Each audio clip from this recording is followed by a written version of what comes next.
தப்பு அவர் பண்ணல. 35 வயசுல இவர மத்திய அமைச்சரா நான் கேபினட் அமைச்சரா ஆக்குனேன். என்னுடைய சத்தியத்தையும் மீறி நான் வந்து ஆக்குனேன். இது எவ்வளோ பெரிய தப்புன்னு நான் இப்போ உணர்றேன். நான் தான் தப்பு பண்ணேன் அப்படின்றாரு. ஏன் இத அவரு சொல்றாருன்னா, அத 2, 3 இடத்துல மறைமுகமா பதிவு பண்றாரு.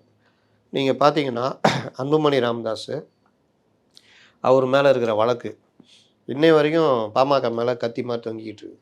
நீங்க 2020ல வந்து நான் பார்த்துக்கிறேன் கட்சிய அப்படின்னு மோடி சொன்னாரு. அப்படின்னு பதிவு பண்றாரு. அப்ப கட்சியே வந்து நம்ம எதுவும் தனியா முடிவெடுக்க முடியாத லெவலுக்கு தான் இருக்கிறோம் அப்படின்றத பதிவு பண்றாரு.